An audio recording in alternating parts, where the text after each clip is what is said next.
मेरा विजन है कि हिंदुस्तान में धन किस तरह बांटा जा रहा है ये सामने आना चाहिए। ओबीसी के हाथ में कितना है, दलित के हाथ में कितना है, मजदूरों के हाथ में कितना है। हिंदुस्तान में जुडिशरी, ब्यूरोक्रेसी व मीडिया में इन लोगों की कितनी भागीदारी है, हम ये जानना चाहते हैं। संविधान ने सभी की समानता की बात कही है। अब 70 साल हो गए हैं, हम ये जानना चाहते हैं कि इसका कितना असर पड़ा है। राहुल ने कहा, मैंने कॉरपोरेट इंडिया के 500 लोगों की सूची निकाली है जिसमें एक भी दलित आदिवासी नहीं है। नेशनल मीडिया में कोई दलित आदिवासी एंकर नहीं है। 63% दलित आदिवासी व ओबीसी मीडिया में जीरो है। जाति जनगणना हमारे लिए सिर्फ गिनती नहीं है, जाति जनगणना हमारे लिए दूसरी गाइड है। बैंकिंग सिस्टम की चर्चा करते हुए बोले नरेंद्र मोदी ने 25 लोगों का 16 लाख करोड़ का रुपए माफ कर दिया है, जिसमें कोई भी दलित ओबीसी आदिवासी नहीं है। हम इनके लिए स्पेशल बैंक बनाएंगे। हमारा काम 100% लोगों की मदद करना है। इसके लिए हमें इंफॉर्मेशन व डाटा चाहिए। जाति जनगणना, सोशल इकोनॉमी सर्वे, इंस्टीट्यूशन सर्वे कराएं। मीडिया वाले मेरी इस बात का विरोध कर रहे हैं कि जाति जनगणना करना है। जब मैं ऐसा कहता हूं तो मोदी जी और मीडिया वाले कहते हैं कि आप देश को बांट रहे हो। संविधान दिखाते हुए कहा कि सारी संस्थाएं इससे आई हैं। जाति जनगणना संविधान को मजबूत करेगी। इसको 10% ने नहीं बनाया, इसको 100% ने बनाया है। अडानी जी इसकी संविधान की रक्षा नहीं करते। जो मैंने आपसे कहा कि 10 सिलेंडर की गाड़ी है, 9 सिलेंडर बंद पड़े हुए हैं, तो हमारा लक्ष्य है कि 10 के 10 सिलेंडर काम करें। आप मुझे बताओ, पूरा का पूरा बैंकिंग सिस्टम, पूरा का पूरा बैंकिंग सिस्टम नरेंद्र मोदी ने 16 लाख करोड़ रुपए 25 लोगों का कर्जा माफ किया। 16 लाख करोड़ रुपया। अच्छा, उन 25 लोगों में एक दलित नहीं था, एक आदिवासी नहीं था, एक पिछड़ा नहीं था, एक माइनॉरिटी नहीं था। तो पूरा का पूरा बैंकिंग सिस्टम 15 लोगों के लिए बनाया गया।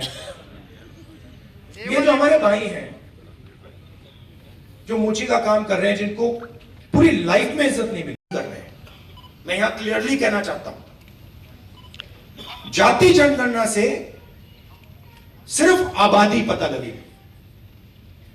वो बहुत जरूरी कदम है,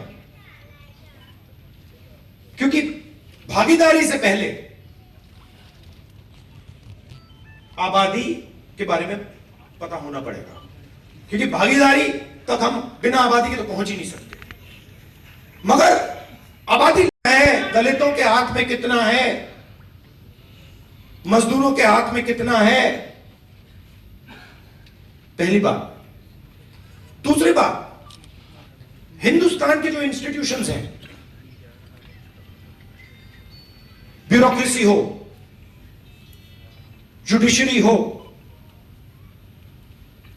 मीडिया हो, इसमें इन लोगों की कितनी भागीदारी है। मतलब हम ये समझना चाहते हैं कि कॉन्स्टिट्यूशन ने कहा था कि एक व्यक्ति को 1 वोट मिलेगा। मतलब सारे के सारे हिंदुस्तान के जो सिटीजन्स हैं वो समान, एक समान है, एक जैसे हैं। तो हम ये पूछ रहे हैं कि अब 70 साल हो गए, कॉन्स्टिट्यूशन हमारे सामने है, इसका समाज पर इफेक्ट पड़ा है, हां या ना, और कितना पड़ा है?